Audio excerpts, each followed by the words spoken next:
Right, so mixing lime. We're going to have a look today at how we do it, or our way of doing it. There's so many ways of mixing lime, applying lime, putting it on. This is just the way that we do it. So we're going to talk through this method that we do. You get a guaranteed mix every time, no issues with it, goes off perfectly.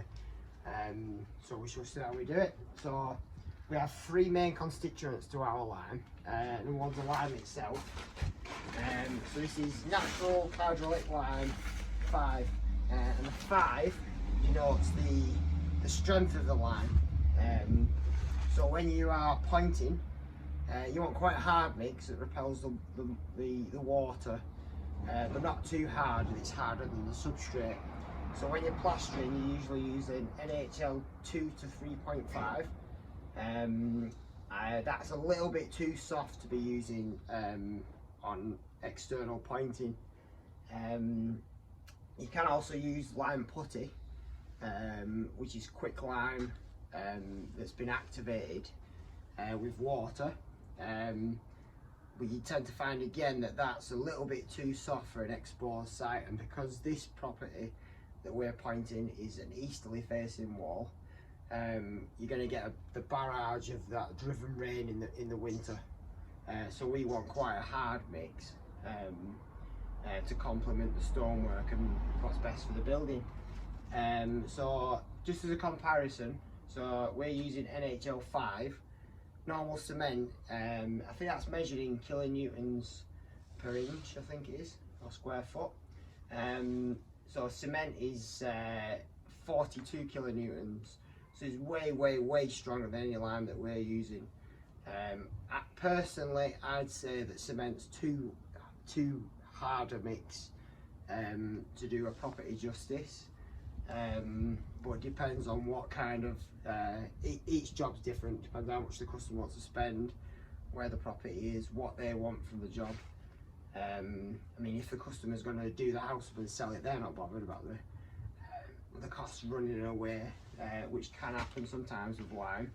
So cement might be a better option, but if you're more interested in what's best for the property and the building long after we've gone, lime's always the best option. So as part of the mix we have lime, and then we're using a grit sand. So grit sand has larger particles than a fine building sand, and that creates a better adhesion inside the mortar. But one thing you can find if you're pointing just with grit sand is there isn't the small particle size to make a solid compact bed of mortar. So what we're adding to it is granite dust. And what granite dust is, it acts as like a pozzolan, so it makes the mortar go off quicker, which is ideal because it's like halfway through October now, so the frost's going to be here within the next 8 weeks. Oh, that's great, thank you, brew time. Wonderful. Because it's like halfway through October now, the frost's going to be here within the next 6 to 8 weeks. So the addition of a pozzolan to the mix will speed up that curing time and that carbonification of the lime. So once we're into frost season and that mortar's gone off, we haven't got any problems. But in that first 5 to 6 weeks after we've applied it, before that first part of the curing process has happened, that's when the danger of frost getting into the lime, spelching it off. We're back to square one then. We don't want that. And also the additive, the addition of using a granite dust is it does add like a nice finish to the job. Let's have a look. So we shall just put this. Oh, we've booked ourselves in here. So if you watch the line there, see all those blues coming through in it? That's the blues of the granite dust coming out. So when the wall gets wet, it looks even better. I think if there's anything else. So we don't put any additives into lime mortars, no plasticizers, no frost proofers, because that detracts from the performance of the product. So I know some builders will put a little bit of cement into the lime mortar, but that's bad practice. That's terrible practice, is that, because the lime mortar isn't permeable when you put the addition of cement in, and we want a waterproof pointing mix, but also it wants to let the water that's trapped in the cavity or in the property disperse and dispel out of the property. So we shall put a mix on. So we've already used a mix today, but normally your mixer would be nice and clean before you mix it. You don't have to wash up every time you put a mix on. In fact, this particular mortar we're using now so it's Monday today. I think we mixed it up a week last Saturday, so it's like 10 days old, is that. As long as you knock it up every day, it'll be good to use forevermore with that. It's not like mortar, once it's cured you can't reverse that process. So whenever we're using lime, PP's imperative, because lime is incredibly caustic. I was talking to a friend who served in Bosnia, and they found pits and pits of hundreds of bodies that have been chucked into the hole, and then they just chucked lime on top, and it just mushed all the bodies up in no time. It really burns if you get it on your skin. If you breathe it in, your lungs will be asking for a day off. It's nasty stuff. So we shall load the mixer up, and I'll put the PP on when I get to using the lime. So when you're mixing a lime mortar mix, the weights of the constituents of the mix are vital. With a cement mix, normally you say if you're doing a 4-to-1 mix, you'll put 1 bucket of cement in, 3 buckets of lime in, 4 buckets of sand in. That doesn't work with lime because lime by volume is a lot lighter. It's less dense than your sand or your cement. The only way to accurately gauge your mix is to weigh your materials out. So we have a large bucket here, and the first mix we did, we weighed the lime that we're using, and I think it came to 13 kilos for that big bucket full. Now we have a small bucket, and if I was to fill the big bucket with sand, we get more than 13 kilos. So we got the smaller bucket, we filled it up with the grit sand.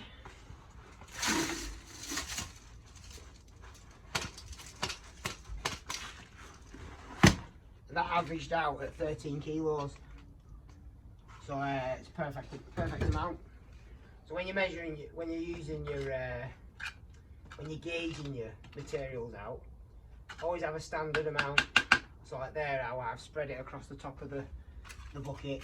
We're making sure we're getting a similar sort of ratio of materials that go into the mix with each batch that we're making.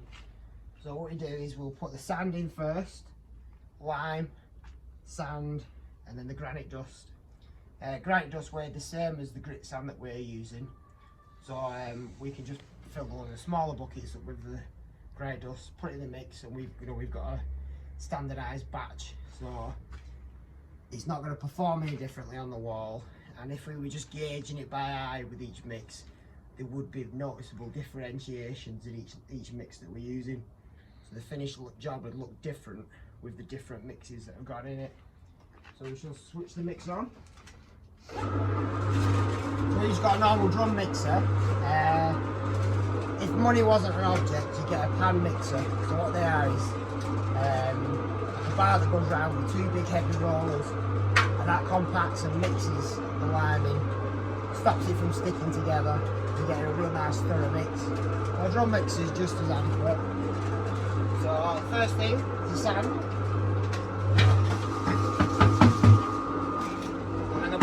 On because we're messing with the lime. So that's got a respirator on it. Eye protection. I don't need hearing protection. It's funny, isn't it? Like 6 months since, if I walked into a store with that on and I get arrested, or perhaps like section. Now, if I don't walk into a shop with one of them on, I'll get scowled. Strange times. So, right, anyway, pop this on.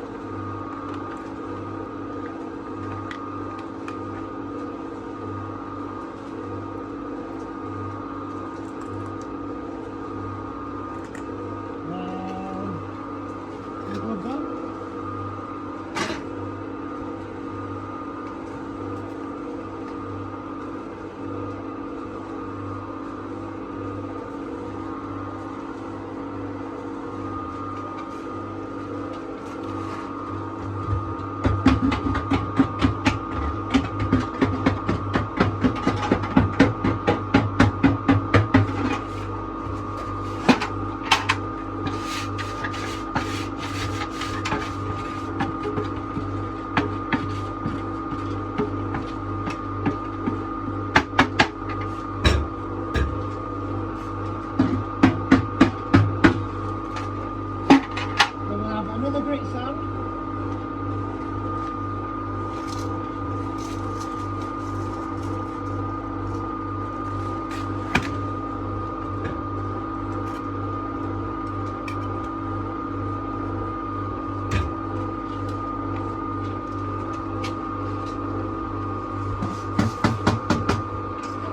And there it goes.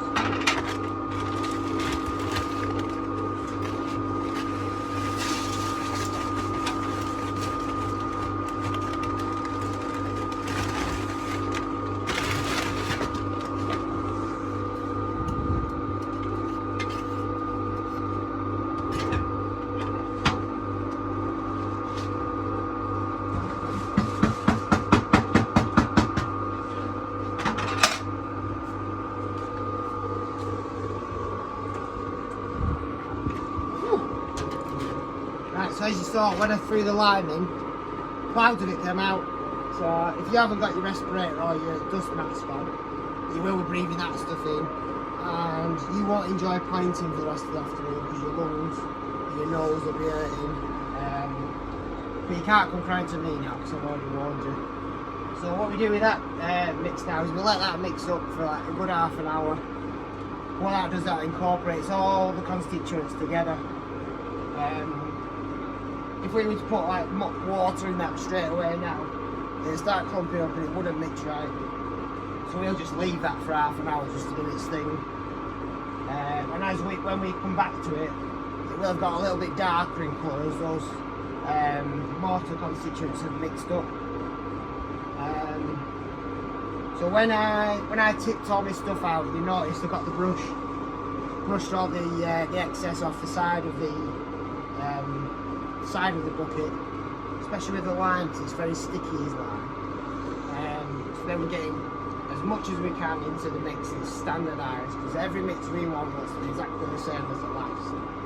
So we'll leave this for half an hour just to mix up. We'll drink us brews and we'll see how we make the rest of the mix. So yeah. Right, so the mortar's been mixing up for about 15-20 minutes now. We've been putting a little bit of water in. This is how I really like my mix like this. It's clumped together in a big clump. There's no bits, it's not breaking off. It's nice and malleable. Good little test you can do. What's on?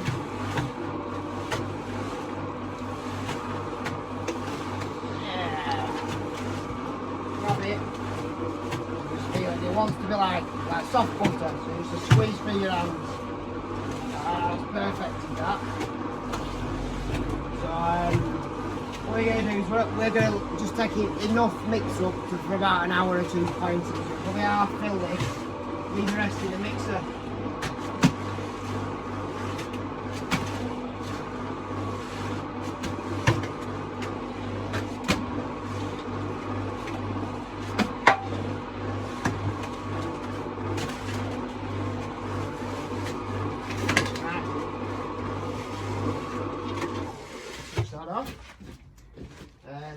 do then is I'll make sure all the mix is just into one pile in the mixer. What that does is it just slows down that carbonification process.